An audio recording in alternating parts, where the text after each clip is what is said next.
Now, why don't you greet the person next to you? Sabihin niyo po sa katabi niya with a beautiful smile, welcome home. Welcome home sa C7. And for those who are watching online, welcome home po dito po sa ating simbahan. Now, gusto ko lang pong itanong kung ako lang ba to? Kasi kahapon, nag-preach po ako sa isang retreat and I was giving an illustration and little did I know na meron palang isang palabas nung at least bata ako, madalas ko siyang napapanood, natapos na pala. And which is, ang palabas po na ito, I'm sure alam niyo po ito, MMK. Grabe, no? Last December pa pala siya wala, okay? But the reason why I bring it out, kasi, you know, yung MMK, medyo malapit po sa puso ko yan. Hindi po dahil kamag-anak po ako ng producer, but it's more on the stories na pinapanood ko. Tandaan niyo po, no, hindi ko po ito ikinakahiya. Laki po talaga ako sa hirap. And you know, whenever you watch drama and certain shows like that, di ba, pag nanonood ka, nakaka-relate ka eh. Okay, parang iba, no reaction. Sino ba dito yung mahilig sa drama? Taas nga po yung kanang kamay. Hindi po yung madrama, ha? Yung mahilig manood ng drama. Okay, very good, pakibaba. Sino po dito yung ayaw manood ng drama pero iyakin naman pag nanonood na? Ayan, parehas tayo. No? And, you know, the reason why I can relate in that message, kasi doon sa MMK, no, pag nanonood ka, kasi nga, laki kami sa hirap, and yung sinasabi ko talaga na hirap, as much as I really want to express it and help you to understand it, no, ibang level ho talaga. As in, ibang level siya. And to the point na, syempre, it's normal na pagka ikaw, mahirap ka, maraming mga tao mag-take advantage. It's normal. And every time I've seen that happening in our lives, sa family namin, parang nangyayari po yun, I would often ask my mother, sinasabi ko lagi sa nanay ko, Ma, ba't hindi tayo pumapalag? Bata pa lang ho ako nito. Di ba turo yan sa MMK? Ba't hindi tayo pumapalag?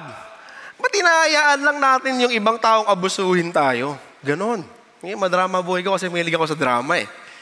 And hindi ko makakalimutan, lagi itong sinasabi ng nanay ko, bata pa lang ako hanggang paglaki. Laging sinasabi sa akin, anak, mas mabuti ng ikaw yung iniisahan, ikaw yung nang-aabuso, kaysa ikaw yung nang-iisa at nag-aabuso. Kasi Kristiyano na tayo. And you know, it's always easier said than done. We all know that. For some of you, it's a cliche already.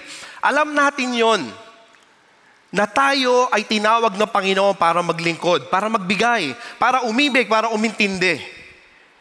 Tingnan nyo nga po yung nasa kaliwa ninyo. Mukha po bang maibigin? Amen? Yung nasa kanan po, mukha po bang mapagpatawad? Yung iba tumawa. Amen? That's our calling. But you know, whenever we talk about rights, di ba, yung karapatan, ipaglaban, ibang klaseng usapan yon. You know, another story, ito lang, last month lang, nasa isang conference po ako. And sometimes, pag may conference tayong in-attendan, merong mga libreng coupon. So, meron ako nakuha na libreng kape. Yun nga lang, hindi ko nakita masyado yung instruction na walang ice americano. So, pumunta ako dun sa coffee shop. Last month lang ho ito. At sabi ko dun sa ate, pwede po bang ice americano? Sinigawan niya ako. Totoo po ito, Sinigawan niya ako. And, I don't know about you, pero I'm sure kayo, ayaw niyo po na. Tama ho ba? Ayaw niyo sinisigawan kayo. Taas niyo nga kilay niyo. Kung ayaw niyo magtaas ng kamay, kilay na lang. Ayaw natin nun. Diba? And you know, at the back of my mind, talagang na-challenge ako. Kasi una, nasa conference tayo. At pastor ako. Nasusundan niyo ba sinasabi ko? As in, may karapatan naman akong magalang kahit paminsan-minsan. And gusto kong sabihin sa ate, pastor ako ng simbahan na to. Huwag mo naman ako sigawan. Gusto ko siyang ganunin eh. But by God's amazing grace, alam niyo po, kung ako po hindi Kristiyano, iba po mangyayari dito sa storya na to. Kinunbik ako ng Panginoon eh. At ang reminder sa akin ng Panginoon, huwag kang maging stumbling block sa kapatid mo. I don't know kung Kristiyano siya. Pero ang sinabi ko na lang kay ate, sorry te, hindi ko alam. Ngiti ako nagigil. Sabi ko, pasensya na po, hindi ko po alam. Pwede po bang makahingi na lang ng eyes on the side? Mapilit, But, to cut the long story short, that's what we're gonna talk about. Kasi yung mundo ngayon, hindi na po ito katulad dati. Bibihira ka na makakita ang martir na misis ngayon. Yari ka. It's either sumikat ka online, dalhin ka kay idol, diba? O, pakulong ka na lang. Kahit nga mga magulang, diba? Yung mga bata ngayon, hindi mo pwedeng basta-basta. Mga teacher, etc. And there's nothing wrong with being informed with our rights. You need to understand also na ang mundo ngayon, pagod na po sa mga abusadong tao. Lalo na yung mga kabataan. To top it off, available yung information online. Hindi na katulad dati na makikita mo lang sa patalastas, Bantay Bata 163 pag may nang-abuso. Ngayon hindi. Pwede kang i-vlog. Pwede kang pasikatin. And nothing wrong with knowing those rights, those privileges that you are entitled of by law and whatever reason. Pero you need to understand na ang ekonomiya ng isang Kristiyano ay iba sa pamantayan ng mundo. Bago ka maging Pilipino, babae o bata dito sa Pilipinas o sa mundong ito, Kristiyano ka muna. Sabihin niyo po sa katabi niyo, Kristiyano ka muna. Kristiyano ka muna. Bago yung mga bagay na yan. And yun po pag-uusapan natin. It's for us to, how we can really surrender our rights and how we can use it for the glory of God and for the furtherance of the gospel. I know this will be a hard message for all of us. Alam ko rin, nag-pray na rin tayo kanina, pat gusto ko lang ulit mag-pray at magpakumbaba sa Panginoon dahil alam ko pong hindi ito magkakaroon ng impact sa buhay natin kung hindi natin pagkakatiwala sa Kanya. So manalangin po ulit tayo. Panginoon, maraming salamat, Banal na Espiritu, sa salita mo, sa iyong pagkakataon para mapag-aralan po ang inyong mensahe. Dinadalangin namin, Banal na Espiritu, kami po ay nangungumpisal, inaamin sa aming mga sarili na hindi po namin makikita ang sarili namin pagkakamali unless ikaw ang mangusap sa amin. So gamitin mo ako, Banal na Espiritu. Bigyan mo po ako ng pag-ibig at kalakasan at otoridad para ibahagi ang inyong salita. Buksan niyo po ang puso at isipan ng mga kapatid ko sa inyo na makikinig. At buksan niyo rin po at hipuin niyo po ang mga puso nang wala pa po sa inyo. Nang sa gayon, sa katapusan ng mensaheng ito, makilala ka po nila, Panginoong Hesukristo, at maranasan ka nila sa kanilang mga buhay. In Jesus' name we pray. Amen. Palakpakan po natin ang ating Panginoon. So let's dive in. We're going to talk about 1 Corinthians chapter 8. There are so many things that they have been discussing. Ang dami po nila pinag-uusapan sa Korinto. And ito yung mga bagay na nagkukos ng division. Okay? And in chapter 8, pag-uusapan natin yung isa sa mga issues sa panahon nila na kung saan nakaka-apekto na sa simbahan. Ang tanong doon, pwede bang kainin ang karne na inoffer sa mga Diyos-Diyosan? That's the question. And, to be honest, even you yourselves, with that statement alone, kaya mo na sagutin yun eh. Alam mo na kung anong sagot doon at anong tamang tugon. Pero si Apostle Pablo, before addressing, bago niya i-address yung issue na ibinibring up sa kanya ng mga taga-Korinto, in-address niya muna yung tama at totoong reason. Ano ba yung talagang totoong problema? So dito makikita natin sa buong chapter, hanggang chapter 9 po tayo. Na makikita natin na when we surrender our rights, pag isinuko po natin ang ating mga karapatan, lahat ng karapatan natin. Ito ay para tulungan ng ibang tao, okay, to build up others. Second is to protect others. Maiwasan, matulungan natin silang hindi matisod. And of course, for the sake of the gospel. So, balikan ho natin. Ang sabi dito sa verse 1, now concerning things sacrificed to idols, We know that we all have knowledge. Ang galing po, alam niyo po, sobrang galing ni Apostol Pablo. Sa pagsusulat pa lang niya, alam natin na kilala niya talaga yung audience. Tandaan niyo, simula pa lang chapter 1, big deal na yung word na knowledge. Sabihin niyo nga po, knowledge. One more time. Yung mas malakas para magising na natutulog. Very good. Very good. Nagising din ako doon. Chapter 1 pa lang. Okay? Ito na yung issue, yung Sophia. Because for them, if you have knowledge, you're superior. At ang sabi ni Paul dito, yung pinag-uusapan natin na ito, alam nating lahat. Alam ko. I acknowledge that you have knowledge. Okay, and yung meat na sacrifice idols, big deal yan sa mga taga-Corinto. Kasi number 1, yung mga taga-Corinto, hindi lahat mayaman doon. May mga mahihirap na naging Kristiyano din.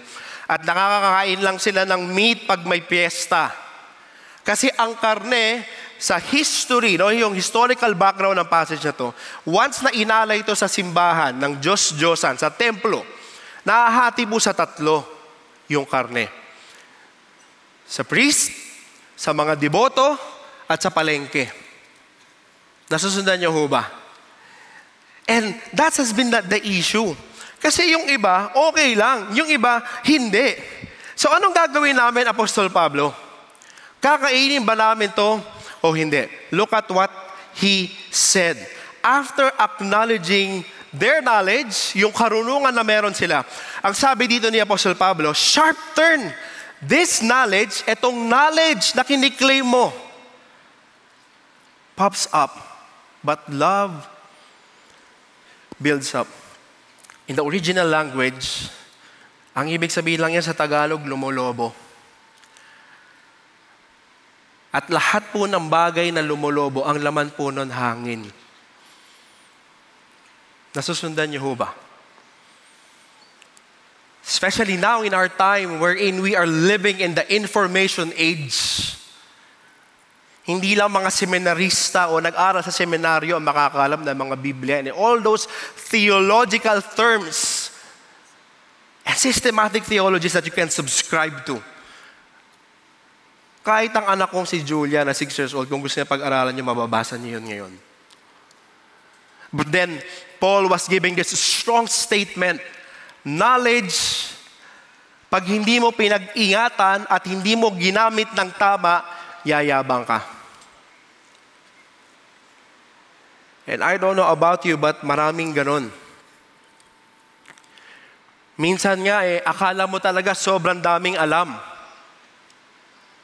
Nakakalimutan nila na iba yung knowledge ng mundo sa pamantayan ng knowledge na nasa Biblia.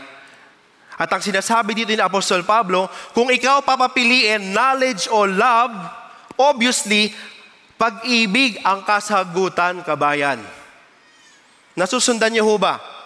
Kasi ang pag-ibig nakakabuo, ang nakakatulong. Kaya nga sabi niya, if anyone imagines, kung meron man sa inyo, iniisip ninyo, na alam niyo lahat, therefore nagkakamali ka. And it's not like saying na para kayong bata, pero sinasabi ng Apostol Pablo, the moment you think you know better than others, you're wrong.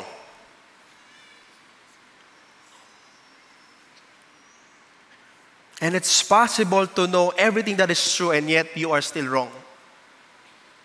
Are you following? Now, I'm not saying huwag kayong mag-aral. Importante pong mag-aral ng salita ng Diyos, ng pananampalataya na meron tayo. Dahil dyan nakabase kung ano yung emosyon natin at gagawin natin sa buhay. Sa Biblia, nakalagay kung ano ba ang tingin natin sa Diyos at paano natin siya sasambahin. Pero mga kapatid sa Panginoon, makinig ho kayong mabuti. Pag dumating na sa pagkakataon, na feeling mo sobrang dami mong alam to the point that you already have the right to look down on someone, then hindi mo pa talaga alam kung ano yung dapat mong malaman. Kasi ang sabi dito ng Diyos o ni Pablo sa verse 3, tingnan niyo ho, But if anyone loves God, He is known by Him. Pwede bang basahin natin sabay-sabay? One more time. But if anyone loves God, He is known by Him. Anong sinasabi dito? Hindi sinasabi ni Apostol Pablo na ang tunay na espiritual na tao yung maraming alam sa buhay o sa Biblia. Pero ang sinasabi dito ni Pablo, yung ina-acknowledge ng Diyos ay yung taong mahal siya. Yes, positionally, by God's grace, we love because He first loved us. I do understand that.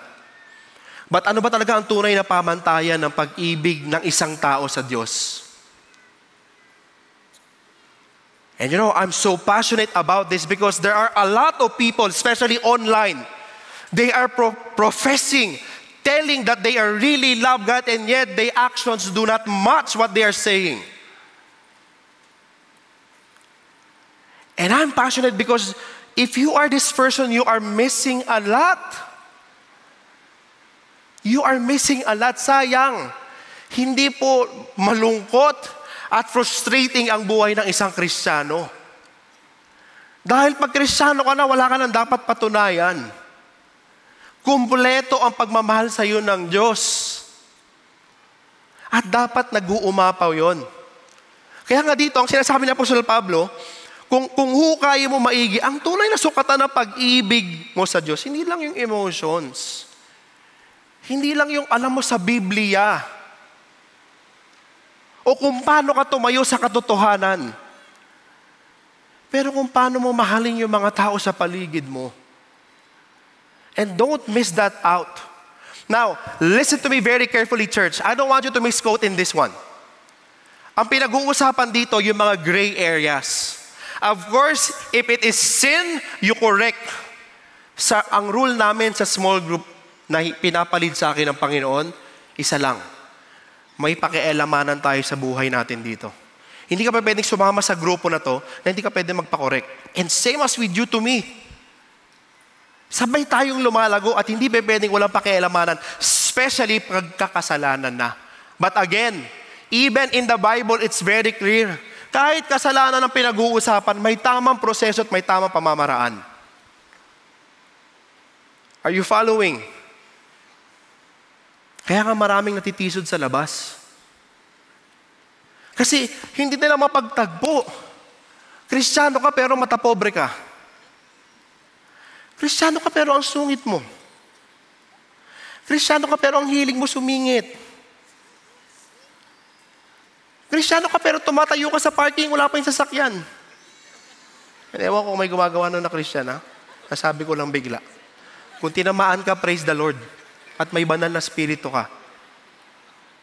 Are you following?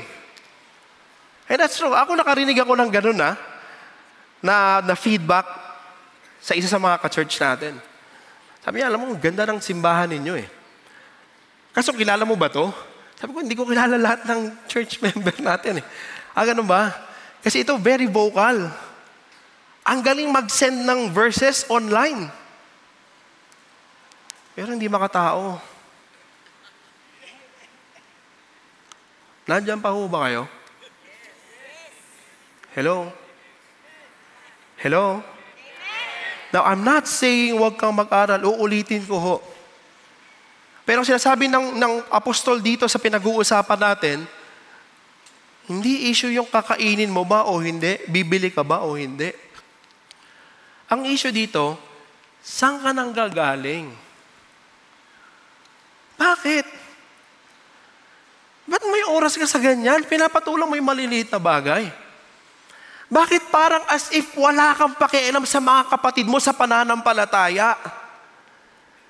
Na kung bumitaw ka ng mga salita, kung kumilos ka, as if wala kang pakialam. Kaya nga ito, ang ganda nung alam niyo, pinapanalangin ko talaga, dito very clear, ang pag-ibig sa kaharian ng Diyos, ang pinakamabisa sa lahat. Tingnan niyo mabuti. There is a progression in the letter. Sasabihin ko na yung advance to. Pag-uusapan natin to some of the Sundays na dadaan. Pero ang sabi ni Paul sa 1 Corinthians 13, kasi nga, yung unity wala eh. Nag-aaway-away sila eh. Sabi ni Paul, teka lang, kahit may prophetic powers ka pa, kahit naiintindihan mo yung mga mysteries, na yung iba pinipilit intindihin, hanggang ngayon hindi nga masagot ng tao dahil lahat magiging malinaw pagdating lang ng Panginoon. But it's hyperbole. Lahat ng knowledge, mas magaling ka pa kay Ka-Ernie. Alam mo lahat. Meron ka pananampalataya at pag ikaw ay talagang nanalangin, bundok tumatalon sa dagat. And yet, have not love, I am nothing. Ang sinasabi ni Apostol Pablo dito, yung karunungan na meron ka, hindi yan mababawasan ng value. Ang sabi ni Apostol Pablo, mawawalan ng value. Kaya mga kapatid sa Panginoon, ayusin po natin. Pag Kristiyano ka na, dapat makatao ka. Dapat sensitive. Hindi pwedeng wala kang pakialam lagi sa tao sa paligid mo. And I'm telling you, it's not easy because as prideful and as sinful as we are, we will always focus on ourselves. But if you know that the value of surrendering our rights is to help others to build them up, to edify the body for God's glory, so that they will become more like Christ, then you will know the value na hindi ka talo pag sumuko ka para sa Panginoon.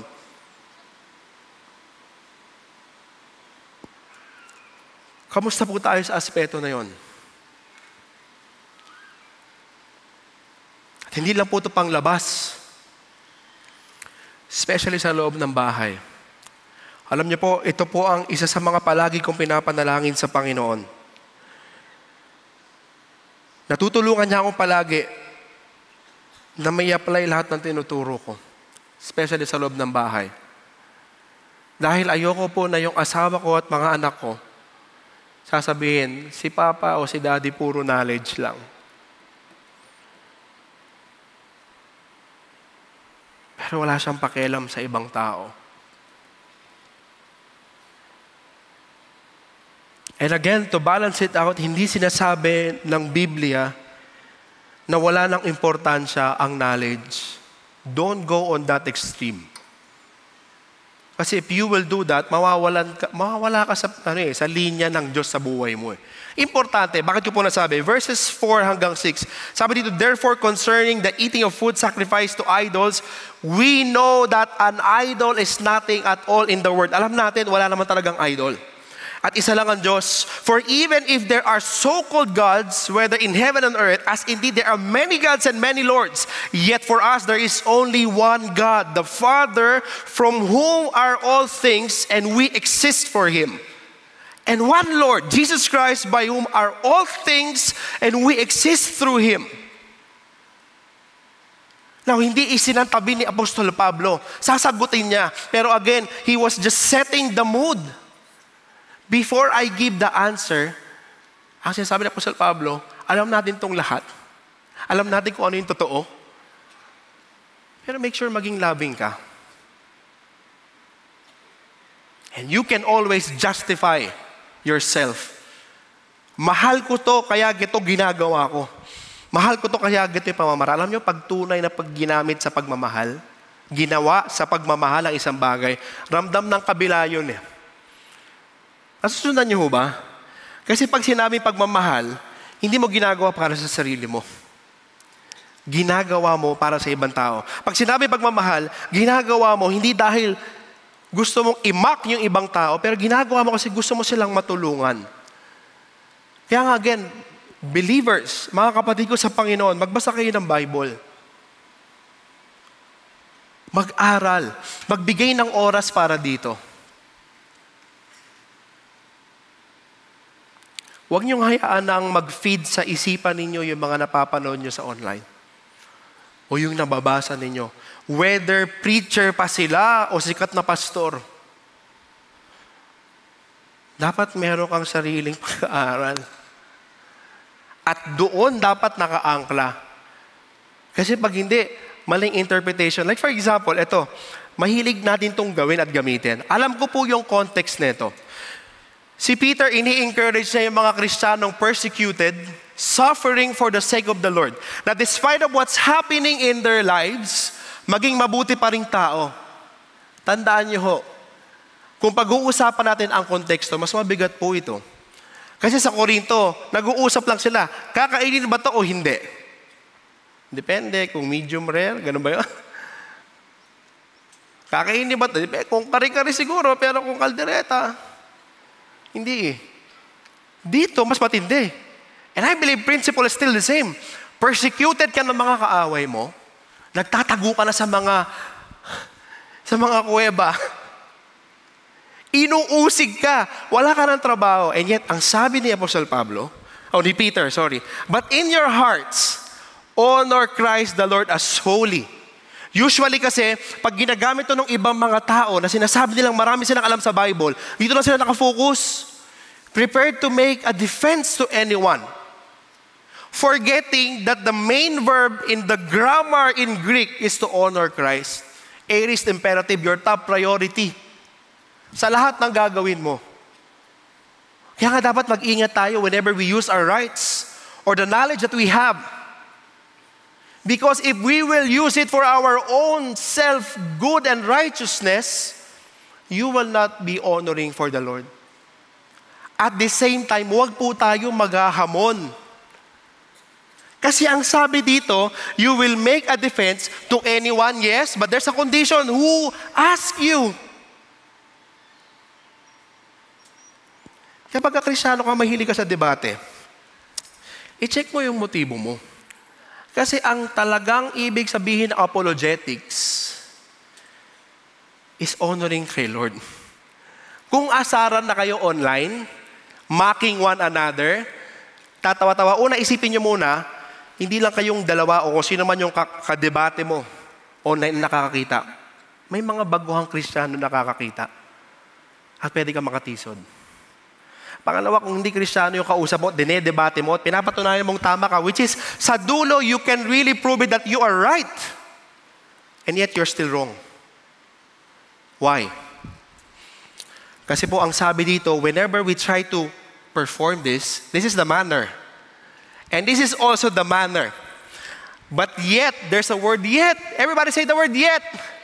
You know, in the original language, ang sinasabi niya, there's a strong contrast, emphasizing the next statement. Ibig sabihin, sinasabi ni Pedro, sa mga persecuted, yes, you make a defense. Honor the Lord always, in every way.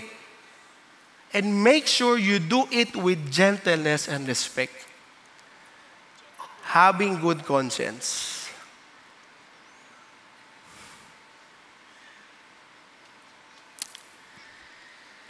Let's pause. Sayang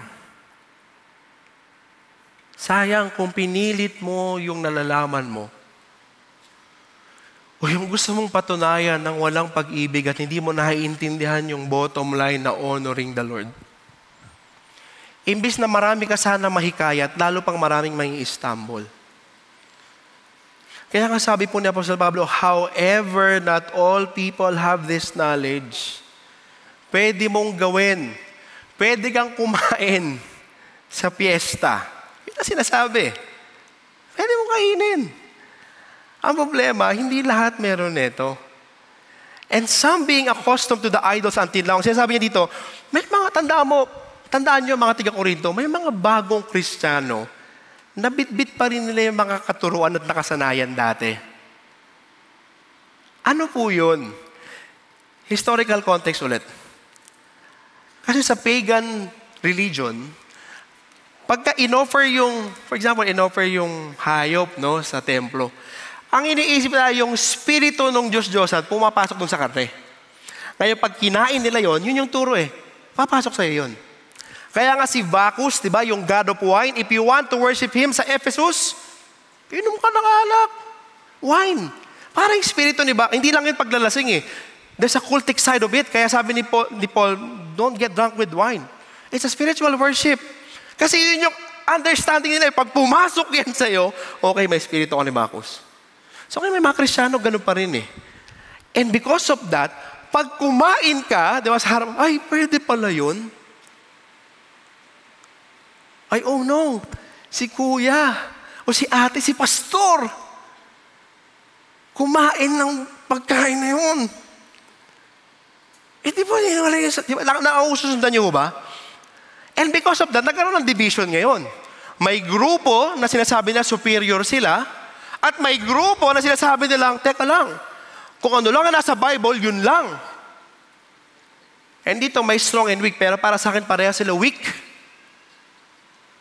Because they are both trying to prove something. They want to be spiritual, good intention, but again, mali yung approach. Kaya nga kinorek ni Pablo eh. Kaya magmahalan kayo. Kasi kahit mapatunayan mong tama ka, kung mali yung proseso, mali yung approach, kahit naman anong gawin ninyo, wala naman sa dalawa. Nasusundan niyo ba?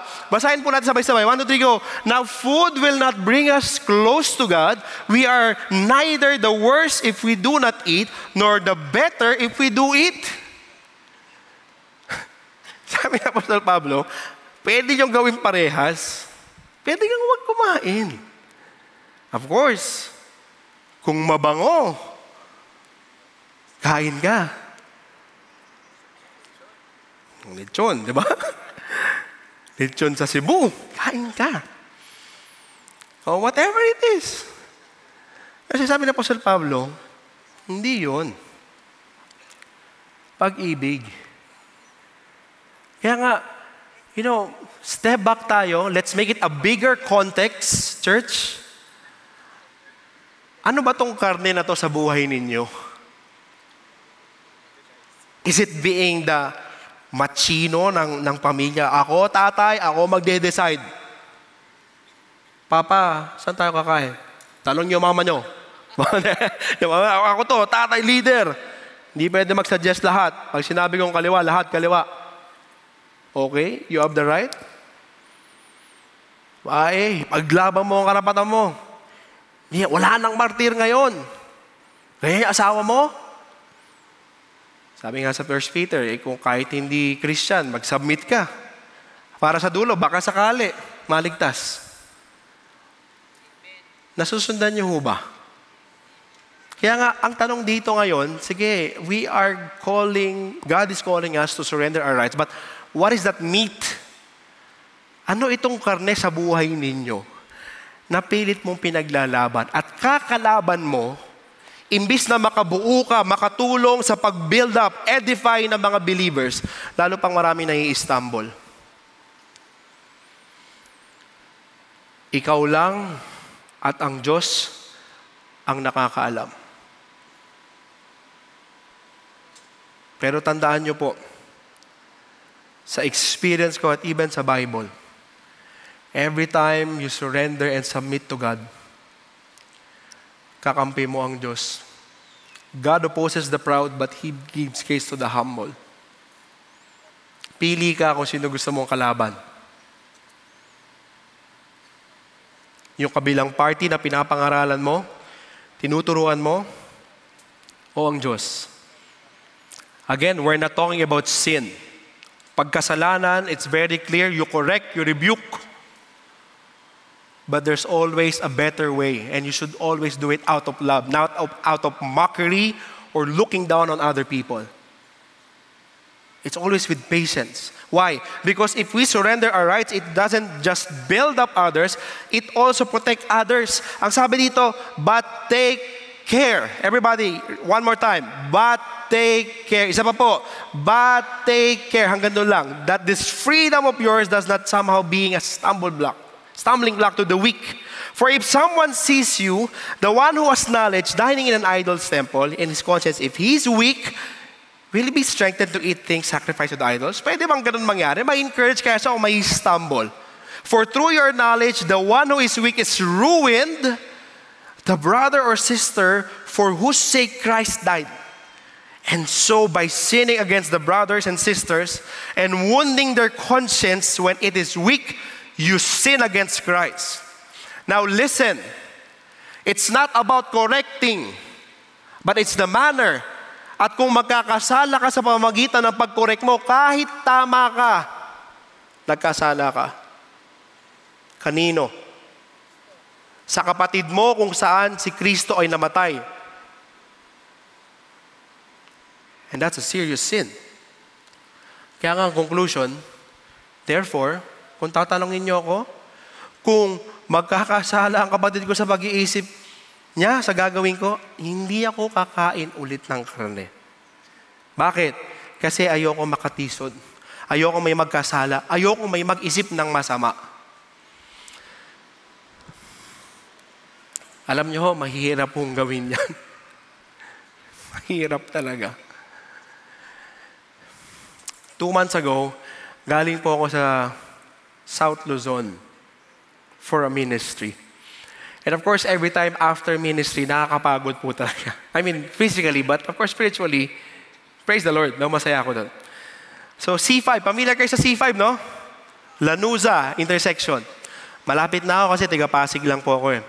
So, nandun ako sa stoplight. As in, super excited na ako makauwi. Nakahinto. Ako, pamilya ko, bayaw ko, at kapatid ko, at anak nila. Habang nag-aantay kami mag-green, may kumalabob sa sasakyan.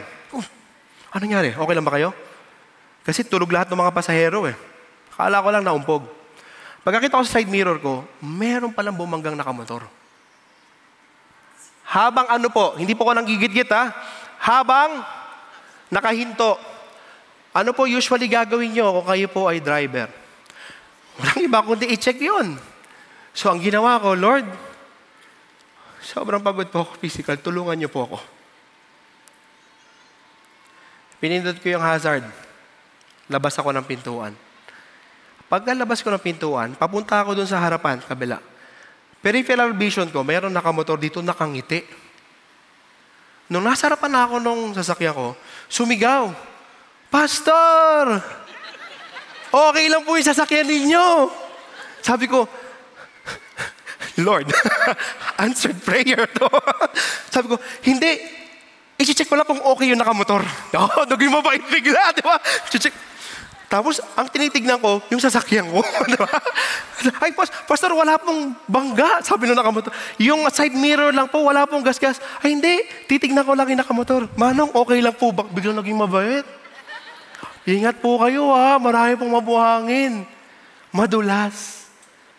Sabi ko dun sa isa, Brother, God bless ha. Uwi na ako. Pagkabalik ko sa sakyan, grabe. Para kang binuhusan ng malamig na tubig. Alam mo, sabi nga, Lord, thank you, ang bait mo sa akin. Tinignan ko po yun as grace and mercy ng Diyos eh. Kasi hindi tayo laging aware doon. Mas madalas nakakatisod tayo kasi natatapakan yung karapatan eh. Natatapakan yung pride. Kaya sabi doon, yung taker doon na sinasabi, pag ingatan mong mabuti, natingnan mo yung future. Kung yung gagawin mo, mas makaka-damage ka at hindi ka makakatulong, manahimik ka na lang. Ka na mag-react. Kung mas maraming casualty, yung reaction mo kasi umaangal ka, tagal-tagal lang catering dito. Bakit ganyan itong kasal na to? Nauna pa yung mga sayaw bago yung dinner. Pastor, 5 pa lang po. Di ba? Hindi ko po ito ginawa, okay? For the record, okay? Imagination ko lang. You behave well. Pilitin mo at humingi ka ng tulong sa banal na spirito kasi hindi mo kaya. Tapigin natin yung mga katabi natin. Tapigin po natin. Sige po, para pampagising. Tapigin natin. Sabihin mo sa kanya, hindi mo kaya. Mag-pray ka. May mo gumising ka. Kristiyano ka. Labanan mo ang temptasyon na maging arogante at iisipin lagi ang sarili na out of frustration, hindi mo makayanan yung injustices and problema na nakikita mo sa mundo, magsasalita ka na kung ano-ano, magre-react ka, makikita mo ang bottom line, sa dulo, hindi ka na edifying. Kaya nga mga kapatid sa Panginoon, balik ko kayo ulit dito. Mag-ingat po kayo sa social media. Kahit anong pinaglalaban ninyo. Mag-ingat kayo sa mga sinishare ninyo. Minsan nakakatawa lang, pero bastos ng onte, pero nakakatawa eh. Christian ka na. Ibahagi mo lang yung nakaka-edify. Ibahagi mo lang yung nakaka-build up. Kasi again, ang sinasabi sa 1 Corinthians chapter 8, you can be right by all means and yet you are still wrong. Tama. Pero kung ang dating ng mga paratang mo, tinitingnan mo mas mababang uri na yung ibang tao, tinatawanan mo, kinukutsa mo, inaasar mo, sana nag-glorify mo si Lord. Ito ang panalangin ko. Sa asawa mo, sa anak mo, o kahit sino pa man. Sana,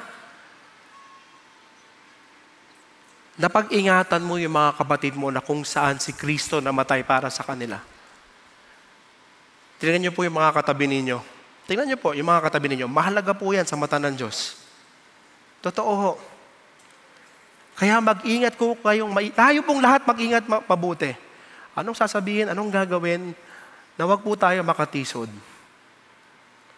Kung ang kapatid mo nagkasala sa'yo, sabi sa Matthew, puntahan mo privately. So sabi mo. Pero kung yung mga bagay na gray area, huwag mo na patulan. Pwedeng oo, pwedeng hindi. Ang importante kung paano ka magbe-behave. Paano ka kikilos. Kaya nga, sabi po doon, di ba, yung protecting one another. Sinabi ni Paul lahat, tingnan nyo, ito, I say it as his rational reasons. Pinapakita lang ni Paul, ni Paul, tama, lahat ng rights na meron siya. Am I not free? Am I not an apostle? Hindi ko ba nakita si Lord? Hindi ba part kayo ng tinabaho ko para sa Panginoon? Kung hindi man ako apostle sa ibang tao, at least sa inyo, oo. Kasi kayo yung bunga ng apostleship ko. My defense to those who examine me is this. Do we not have a right to eat and drink? Do we not have the right to take along a believing wife and even the rest of the apostles and the brothers of the Lord and Cephas? Or ako lang ba, tsaka si Barnabas, yung I not have a right to refrain from working? It's all logical rights. Ang dinidisplay dito ni Apostol Pablo. Sino pa? Sino ba? Yung sundalo. Meron bang sundalo na maglilingkod, walang pasweldo? Merong iila, pero hindi yun yung usual. Hindi yun yung common. Magtatanim ka, hindi mo papakinabangan yung tinaniman mo, o wala ka man lang sweldo. Nag-aalaga ka ng hayop, pero walang pakinabang sa'yo. And I am not speaking these things according to human rights. Sabi niya, it's also supported by the Bible. Nasa Bible, sinabi ng Diyos. For it is written in the law of Moses, you shall not muzzle the ox while he is threshing. God is not concerned about the oxen. Is he? Or he is speaking altogether for our sake? Yes, for our sake it was written, because the plowman ought to plow in hope, and the thresher to thresh in hope for sharing the crops. If we sowed spiritual things in you, is it too much if we reap material things from you? Nakukuha niyo ho? Sabi na po, ito trabaho ko, ito yung ginagawa ko ngayon. And there's nothing wrong kahit material blessing, kunin ko sa inyo. If others share the right over you, kung yung iba nga, may pakinabang na nakukuha sa inyo. Ako pa kaya? Now again, Paul is just going to their level while writing these things. Gusto niyang bigyan ng diin na yung karapatan, mahalaga yan. Pero hindi pa pwedeng yung karapatan mas mahalaga kaysa sa pagmamahal mo sa ibang tao. Kaysa sa pagmamahal mo sa Diyos. Kaya sabi niya, nevertheless, we did not use this right, but we endure all things so that we will cause no hindrance to the gospel of Christ. Do you not know that those who perform sacred service, sabi niya nga, Jewish practice, sa templo namin, yung nagsiserve, dun kumakain. So also the Lord directed those who proclaim the gospel to get their living from the gospel. It's not just written in the law. It's not just Jewish tradition. Even God Himself said this. May karapatan. And yet, sabi ni Paul, basahin po natin sabay-sabay. But I have used none of these things, and I am not writing these things so that it will be done so in my case. For it would be better for me to die than have any man make my boast an empty one. For if I preach the gospel, I have nothing to boast of, for I am under compulsion. For woe is me if I do not preach the gospel. Wow. Ibang klase. Sabi ni Paul, lahat ng rights, categories na meron dito, I can use it to gain something from you. And yet I won't. For the sake of the gospel. At hindi rin ako titigil sa paglilingkod. Hindi dahil may nakukuha ko sa inyo. Hindi dahil lahat pumapalakpak. Hindi dahil lahat may benepisyo, pero dahil naiintindihan ko, panawagan ko to sa Diyos.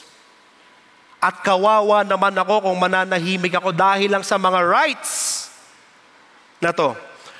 Kaya nga bilang isang Kristiyano, listen.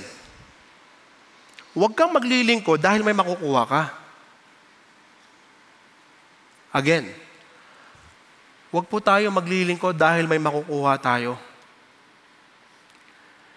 Hindi po yan yung Kristyanismo na nasa Biblia. Naglilingkod tayo kasi nakuha na natin ang lahat sa Panginoon nung binigay niya ang kanyang bugtong na anak.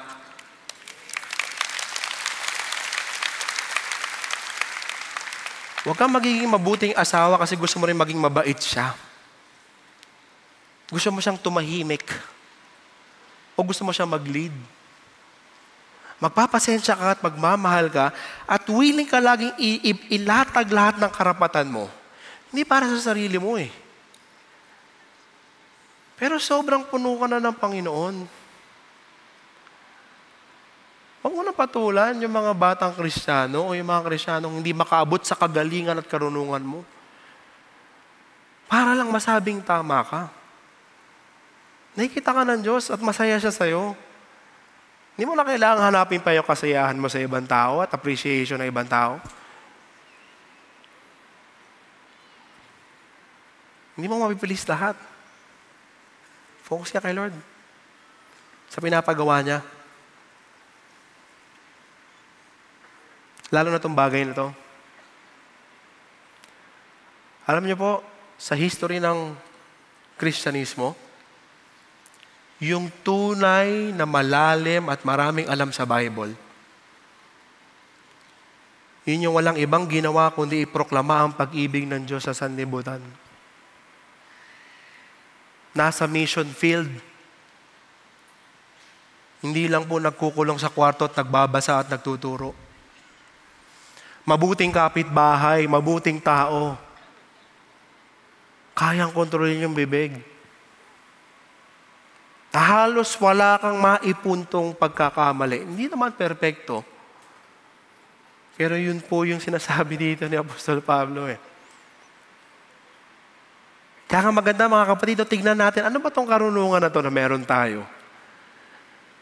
Kasi kung karunungan lang na para sa sarili, hindi po yan gusto ng Diyos. Tingnan niyo po. Kaya nga sabi niya dito, for I do this voluntarily, I have a reward.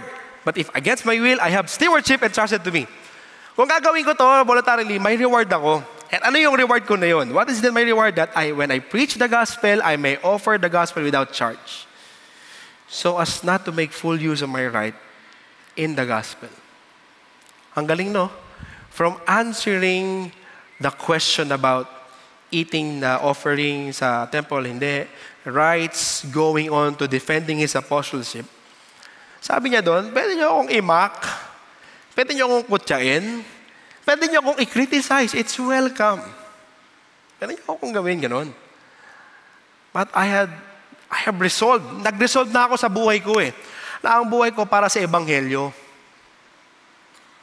And that is my reward. Na sa grasya at habag ng Diyos, na ipoproklama ko to.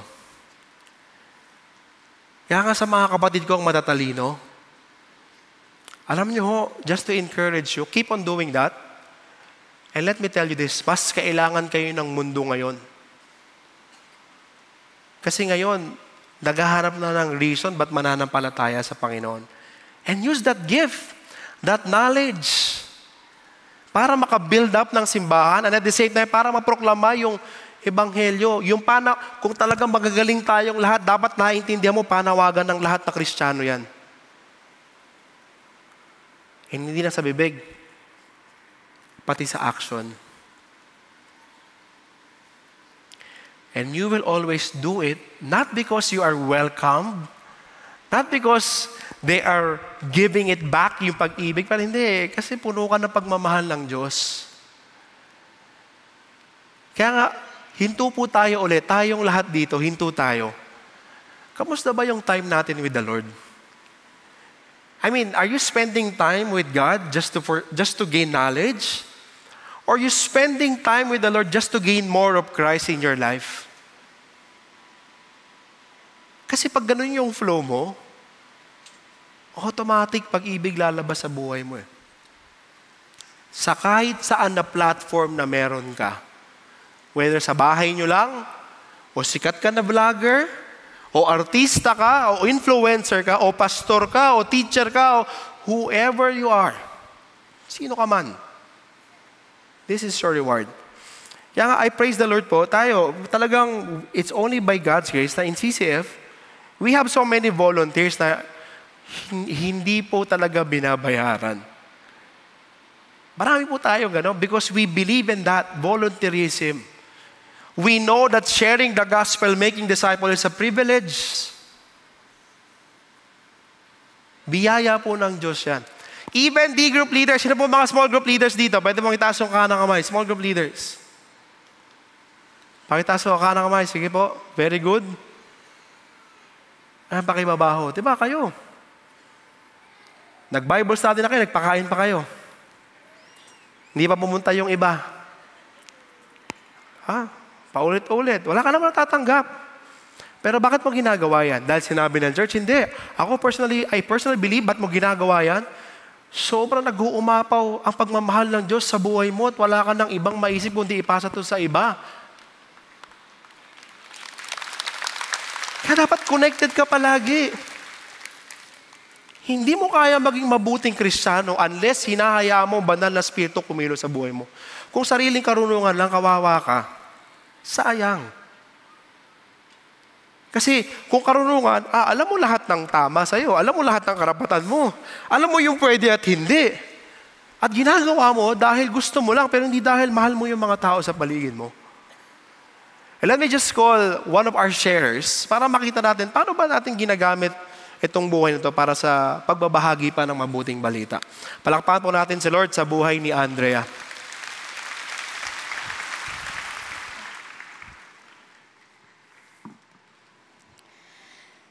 Lumaki ako sa isang abusive na ama.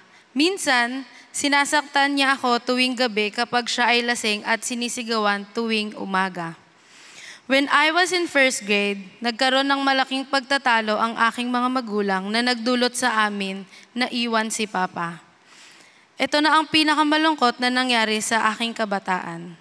Dahil dito, nagkaroon ako ng bitterness kay Papa and resented him for not being a responsible father. Kasama si Mama, nagsimula kaming bumuo ng bagong buhay nang wala siya. My mom worked so hard to provide for all our needs, including sending all of us children to school. Growing up, nagkaroon ako ng hindi magandang pananaw kung sino nga ba ang Diyos. Dahil sa nangyari sa aking pamilya, nakita ko ang Diyos bilang isang tao na iniwan kami at walang pakialam. I didn't even know if He was real or not. Noong 2006, dinala kami ni Mama sa CCF.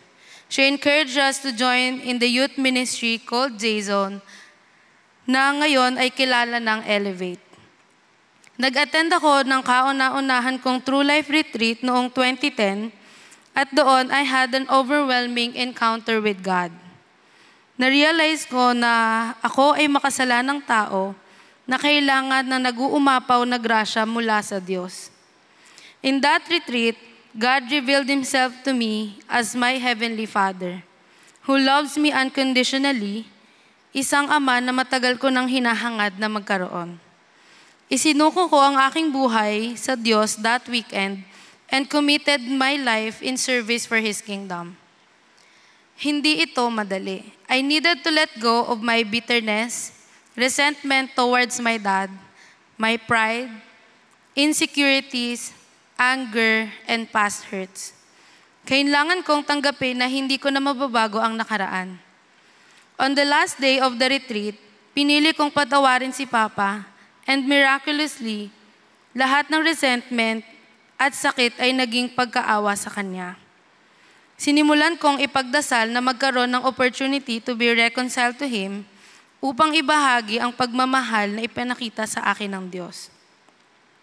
God was also working in my family. Lahat kami ay nagsimulang lumago sa aming relasyon sa Diyos. We started serving actively in various ministries in CCF. Even started our own discipleship group. Binayayaan rin kami ng Diyos ng isang maayos na pamumuhay. We were enrolled in a private school. We had our own family car and a good place to live. But God began to test our faith. Sa loob lamang ng 3 taon, lahat ng meron kami ay nawala sa amin. My mom had a difficult time providing for our needs in the years after that. As our family problems began to pile up, I began to question God again. Just when things were going well, how can He allow this to happen? Disheartened by our situation, I detached myself from a church community and lost accountability with my small group leader, thinking that she could never understand our situation anyway. Sa halip, hinanap ko ang acceptance mula sa aking mga kaibigan at pumasok sa maling relasyon. Ako at ang aking ex-boyfriend ay nagsimulang mag-compromise ng aming purity and committed sexual immorality. A sin I never imagined I would do. Ngunit hindi ako hinayaan ng Diyos na magpatuloy pa sa pamumuhay na ito. The Holy Spirit strongly convicted me, and as I realized the gravity of my sins, I ended that relationship and went back to God. As I sought God every day, natagpuan ko ang healing at hope sa buhay ni David. Nagsisi siya mula sa kanyang mga kasalanan at tinawag na a man after God's own heart. I wanted the same thing for my life. Alam ko na parte ng aking restoration ay ang pag-confess ng aking mga kasalanan sa aking pamilya at D-group. Natakot ako sa kanilang sasabihin, but God gave me the courage to do it. Hindi ako makapaniwala how God graciously allowed them to react to my confession. They forgave, accepted, and loved me unconditionally. And true enough, ginamit ng Diyos ang aking pamilya, D-group, and church community para ako ay makarecover. As my mom continued to struggle to make ends meet, nagdesisyon akong tumigil mula sa pag-aaral at kumuha ng libreng kurso sa TESDA. I used this time to serve God again by starting a small Bible study in that training center. Ang pagbabahaging ito ay nagdulot sa akin ng pagbalik sa aking calling bilang isang discipler at unti-unti nagsimula akong bumalik sa pagsisilbi sa Diyos sa youth ministry kung saan niya ako unang kinatagpo. Soon after, God allowed me to go back to school to finish my degree in college.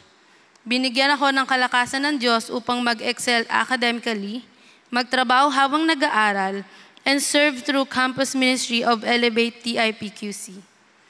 Before I left my school, I shared the gospel from one classroom to another, reaching out to my classmates and professors.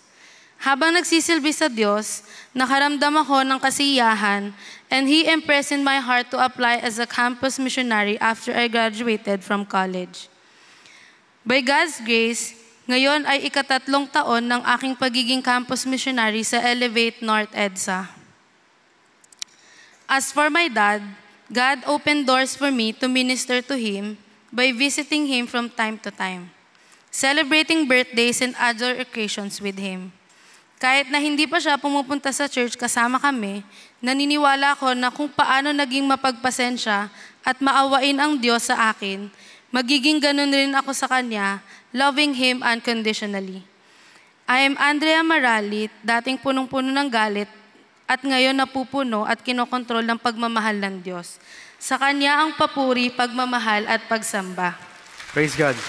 Thank you, Andrea. Thank you. Yeah. So makikita natin, di ba? Just like what Andrea said, yung laying down your rights, being more patient, understanding to the people around you, will only happen, of course, through the power of the Holy Spirit. At the same time, whenever you reflect, habang pinapaalala mo sa sarili mo, gaano ba ka maibigin ng Diyos sa buhay mo? Gaano ba siya magiging mapagpasensya? Kaya nga, dito si Paul, sa conclusion, bakit kailangan i-surrender yung rights? Sabihin niyo po sa katabi niyo, surrender your rights. Make it more convicting. One more time. Surrender your rights. Because it's for the gospel. That's the bottom line. For the gospel. Sabi niya dito, for though I am free for all men, I have made myself slave to all, so that I may win more. To the Jews, I became as a Jew, so that I might win Jews. To those who are under the law, as under the law, so that I might win those who are under the law.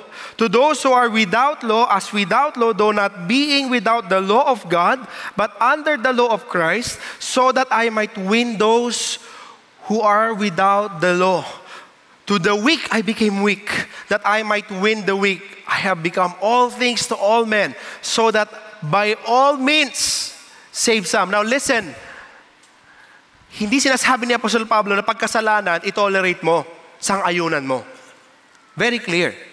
But he was just telling to the Corinth people na para sa gospel, kung ano level ng kausap ko, bababa ako doon. It's true. Hindi ka naman magiging makasalanan pagka, diba, punta ka rin ng bar, mission trip to. Hindi ko titingnan yung mga bastos dito, basta maghanap ako. Hindi yung ganon. Kasi sabi niya dito, bumababa siya sa mga level. And that's the bottom line. For what sake? For the gospel. And every time you do that, you need to surrender your rights. Few personal testimonies na lang bago tayo dumating sa dulong story as we end. Alam niyo po, yung personal evangelism, hindi by God's grace, ayoko pong tagalin to sa buhay ko. More than the benefits of it, just like what I've said, ano pa bang pwede mong gawin? Na every time gigising ka, papaalala sa'yo ng Diyos kung gaano kanya kamahal. Grabe yung kanta natin kaninang Tagalog. Mahal tayo ng Diyos. Sabihin mo sa katabi mo, mahal ka ni Lord. And you know, whenever you share the gospel, I share the gospel, surrendering our rights, lagi nandun yan. And I see to it na talaga sa experience ko, it's more effective through the power of the Holy Spirit. And I leave the results to God. For example, papunta kami sa isang mission trip ulit. Local naman to. May tumabi po sa akin. Ito, bago sa trip na to, of course, umaga, puyat, prepare ko rin ay mga babasahin ko sa aeroplano for my personal reading and equipping. And then, all of a sudden, yung katabi ko, foreigner. Nag-excuse me. Oh, and sinasabi ni Lord, share mo ng gospel. What are my rights? Ano ba yung rights ko doon? Lord, gusto ko matulog. Nagtanong. Bigla nagtanong. Habang nagpipray ako kay Lord, gusto ko matulog, gusto ko magbasa. Nagtanong about sa mga islands natin. Gusto kong sabihin, no habla English, no habla. Para lang hindi ako kausapin. And you know, by God's grace, God is convicting me. Taga-ano siya eh, Europe. And I know the country, and yung country, atheistic country. Sabi ni Lord, share mo yung gospel. Ibahagi mo, huwag kang mahiya. Kaya mo naman eh. At ako naman magbibigay ng ability. And I was able to share the gospel, pray for that person. I even gave my number para parang tour guide niya in a sense. Why? For the sake of the gospel. Na gusto kong malaman niya hindi to showbiz lang. Ang entrada ko sa kanya, mahal ka ni Lord. Nagkatabi tayo ngayon, may mensahe siya sa'yo. Sa English po yun ha. Hindi ko na maulit eh. Pero yun yung sinabi ko sa kanya. Meron pang isa. Ito lang din, recently lang. Nagpa-reserve kami sa isang restaurant para sa family celebration. Intimate. Sabi nung waitress, hindi po pwede. Basta pumunta na lang po kayo dito. Kung bakante itong upuan, papasain niyo yung lamesa. Pag hindi bakante, by God's grace, bumalik kami, bakante. Masaya na kami, family, kumakain. All of a sudden, lumapit yung waitress. Sa akin dito, bumubulong habang kumakain ako. Tapos umiiyak siya. Umiiyak. Sabi ko, may bubog ba itong ito kinakain ko? Ba't umiiyak to? Sabi ko, sir, sorry. Na-feel bad po ako. Kasi pumunta kayo dito kanina, hindi ko kayo inasikaso. For some reason, sinabi niya yun sa amin. Alam niyo kung ano sabi ko sa kanya? Humanda ka ngayon. Joke lang. Sabi ko sa kanya, sandali, tatayo ako. Sino bang hindi nagkakamali? Alam mo ba, nagkamali din ako sa buhay ko? At isa sa mga pinakamalaking pagkakamali ko sa buhay, nagrebelde ako sa Diyos. At hindi aksidente na lumapit ka sa akin. Kasi gustong sabihin sa iyo ng Diyos na mahal ka niya. Despite doon sa mga pagkakamali mo sa restaurant na to, mapapatawad ka ng boss mo eh. Pero sa Diyos, ang tanging kapatawaran na kay Kristo Jesus. At binayaran niya na yun sa krus. At nabuhay siya magmuli. At kung sino maniniwala magkakaroon ng buhay na walang hanggan. Gusto mo siyang tanggapin ngayon? Tumanggap po siya sa Panginoon. Kaya nga, yung mga rights, always remember, whenever you surrender your rights, it's always an opportunity para ma-share yung gospel. Last story, personal sa amin, pamilya. Honey, hindi na ako nakapagpaalam sa'yo. Recent na sharing ng asawa ko sa gospel. Delivery person, delivery man, courier. So may pinadala sa asawa ko, yung nagpadala, mali yung binayaran. Ang dapat magpapadala, yung nagpadala. Yung courier, ayaw din magbayad. Ang hindi dapat magbayad, sino? Yung asawa ko. Sabi ng asawa ko, sige, babayaran ko na. Pero may gusto lang ako sabihin sa'yo. Pwede mo ipaglaban yon, tama? Pwede ka tumawag sa company. Ano man naman itong mga courier ninyo? O pwede mong awayin yung sender. Nagkamali ka na nga ng delivery mo, at nagkamali ka ulit, pwede mong gawin tama po ba? But for my wife, by God's grace, through the power of the Holy Spirit, she saw that as an opportunity. Teka lang, sige, ako magbabayad. Kasi gusto ko makita mo kung ano ibig sabihin ng grasya. Hindi mo deserve. Pero gagawin ko, bakit? Recipient din ako by God's grace, she was able to share the gospel. Na kay Lord na yon. We leave the result to God. Kaya nga, my brothers and sisters, listen to me, saan ka sinusubok ngayon sa karapatan mo sa buhay mo ng mga tao sa paligid mo? Instead of retaliating and being frustrated in that situation, use it as an avenue to display love, not because you want to portray good self-righteousness, but because gusto mong sabihin na ako rin recipient din ng pag-ibig ng Diyos. May karapatan ako, pero ibababa ko to. Bakit? Kasi naranasan ko yun sa Diyos. Hindi ko alam kung ano pong pinagdadaanan nyo ngayon. Buhay, pamilya, kumpanya, trabaho, etc. Sabihin niyo po sa katabi niyo, surrender your rights. Ano yung sabi ni Paul sa dulo? I do all things for the sake of the gospel so that I may become a fellow partaker of it. And there's really joy in having this fellowship whenever you share the gospel. Whenever you do things for the gospel. With that sole and only motivation, why you do what you're doing. Alam niyo ho, meron pong isang barko na lumubog. Pagkatapos lang ng Titanic. And dito po, 1,000 passengers yung namatay. For only 14 minutes, 465 lang po yung nakasurvive. Okay, ang pangalan po nito yung RMS Empress of Ireland. And in this boat, meron po dito 170 youth leaders of Salvation Army, from Salvation Army. Na alam nyo, sila yung malapit sa life jacket nung nangyari yung insidente. Nabangga po kasi sila.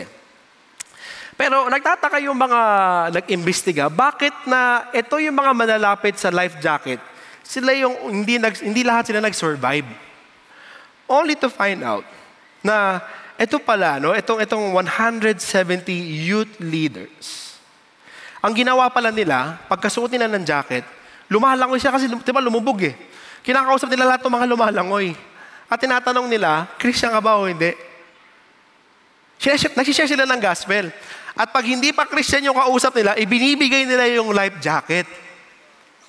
Grabe, no? And there was this one testimony, no, ng isang mama.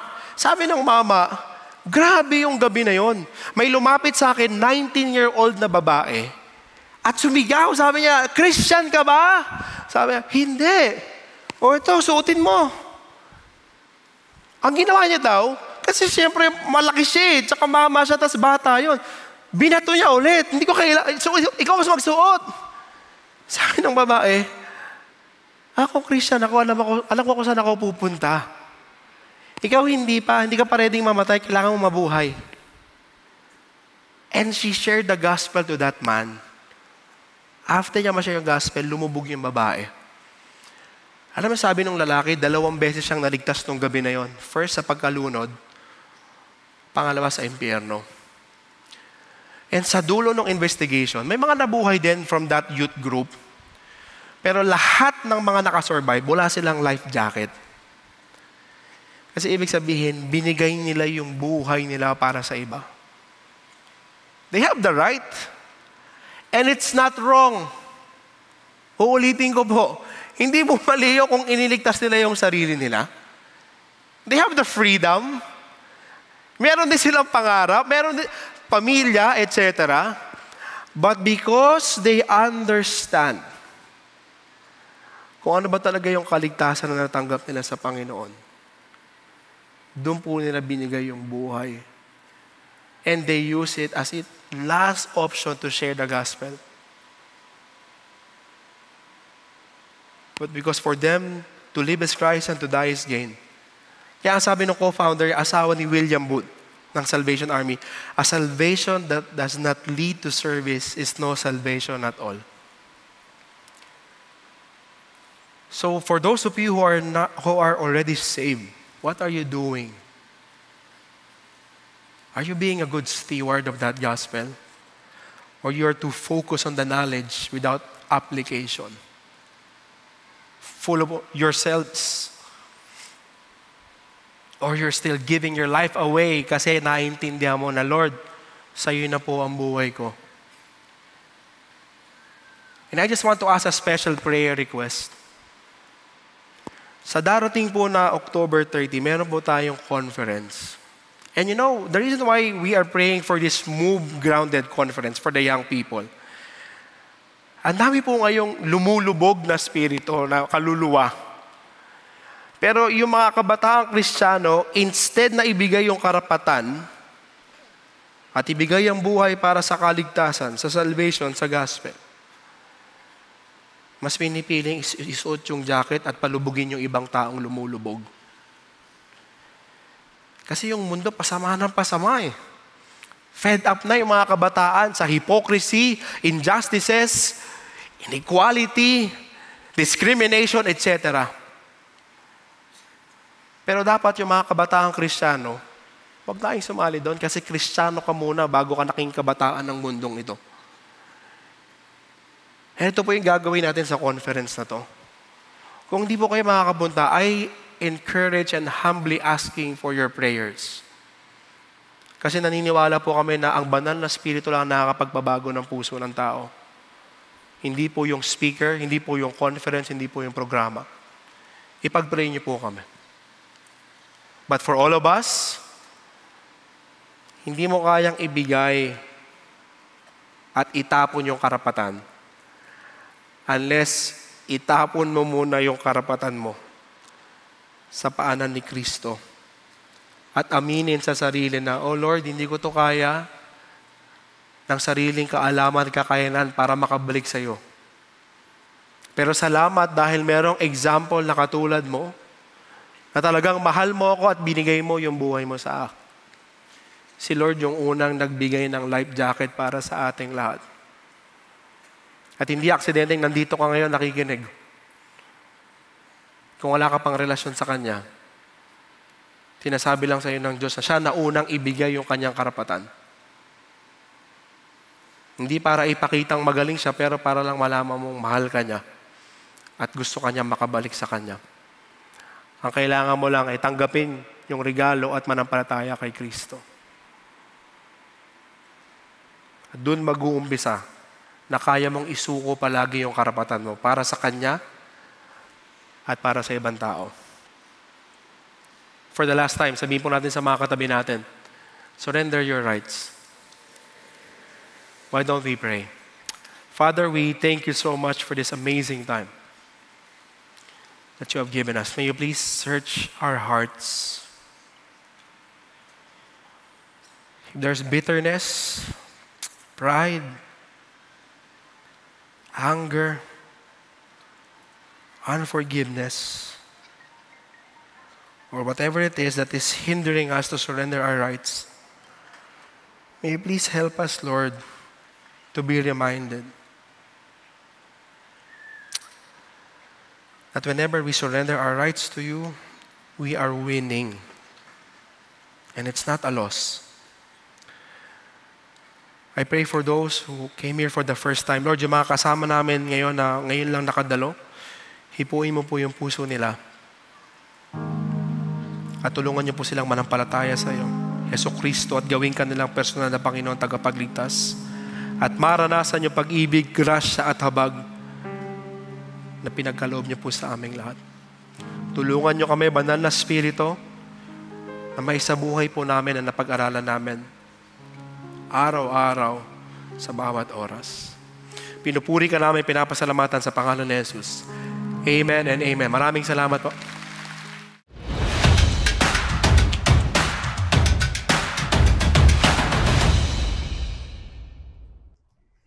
Hello, CCF family. Welcome to Sunday Fast Track, where you ask real-life questions and we give you biblical truths.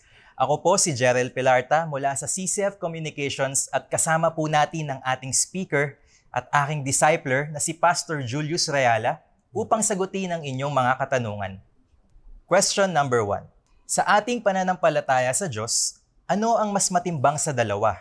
Ang kaalaman sa salita ng Diyos o ang pagiging mabuti sa kapwa? Yeah, it's a false dichotomy to choose one over the other. Parehas importante. Tandaan natin, di ba? Right understanding would lead to right actions. But kailangan mo lang maintindihan na yung pagkaaral mo ng salita ng Diyos, kailangan talaga tama. Na paano mo nalaman kung tama yon? Lalo mong minamahal si Lord at lalo mong minamahal yung kapwa mo. Kasi sa 2 Timothy 3:16-17, sabi doon, very important, malinaw na yung Bible o yung Scripture, ito yung ibinigay ng Diyos para sa atin makatulong, para ma-equip tayo, para gumawa ng mabuti para sa ating kapwa. Amen. Napakagandang sagot po nun, Pastor Julius. Question number 2. Napag-aralan natin ngayong araw kung paano pangalagaan ng ating kalayaan nang hindi nakakatapak ng iba. Ngunit, maaari bang mangyari na meron tayong malinis na konsensya, maayos na motibo, pero nakakadapa o nakakasakit pa din na resulta? Of course. Pero dapat makita natin na ang importante dito yung motibo mo. Kasi lahat ng ginagawa natin para kay Lord yun. And pwede natin sabihin na para sa ibang tao, pero pag mali ang motibo, mananagot tayo sa Diyos. And especially when we are doing what is right, for example, correcting or exercising yung right or ibinababa natin yon, pagka ginagawa mo yung tama, it doesn't assure na everyone will be pleased.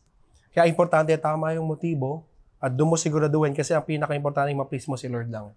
Now, on the other hand, to add up, sa verse 8 malinaw, sinabi rin ni Paul, hindi talaga issue yung karunungan saka yung pagsunod o hindi. Pero ginagawa mo ba to out of love? So malalaman mo na ito, tama yung motibo mo kasi mahal mo si God at mahal mo yung tao. And maganda, ibigay mo yung resulta sa Panginoon kasi masakit ang katotohanan. Pero minsan may mga delivery na kahit na masakit, nakaka-build up pa rin kasi ramdam yung tunay na pagmamahal. Salamat sa sagot na yun, Pastor Julius. At para sa ating huling question, paano malalaman kung ang ating pinapairal na sa buhay ay ang kaalaman na nagpapayabang o ang pag-ibig na nagpapatibay? Una, Bible. So, kailangan mo magbasa ng Bible, kailangan mo aralin to, kasi ito yung magsasabi ng tama o hindi. So, dun sa mga gray areas, na hindi ka sure kung pwede ba to o hindi, kailangan mo namang i-check yung sarili mo. Kasi ikaw lang makakaalam niya kung ginagawa mo ba yan para magmayabang, para ipakita sa ibang tao na marami kang alam, at alam ng Diyos yan at hindi mo pwedeng lokohin sigat at ang sarili mo. Yung pangatlo dito, yung reaction and response nung Christian community. Always remember, lahat tayo may banal na spirito. And they will affirm it kung tama yung sinasabi mo na hindi ka nagyayabang, makikita yung humility. And they will also react pag makikita yung kayabangan. Siguro to add na lang, no? Depende rin sa purpose. So for example, marami kasi dyan sinasabi na, eto, concern na ako para to sa mga batang Kristiyano. Pero makikita mo yung mga words na ginagamit sobrang lalim.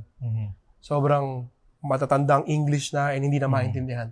So obviously, makikita mo, it's all about mocking and pagyayabang. Iba naman, magagana talagang all points are correct. Pero may pagtawa, may pang-iinsulto. So obviously, hindi yun nakaka-build up. Kasi kahit tama ka, katulad sinasabi ni Paul, pwede maging tama ka pero mali pa rin. Kasi walang pag-ibig. So yun siguro para sa mga tanong. Salamat, Pastor Julius. Ang ganda nung sinabi niya. No? Talagang sa huli, yung pag-ibig pa din yung dapat manaig. Maraming salamat, Pastor Julius, sa pagsagot sa aming mga katanungan.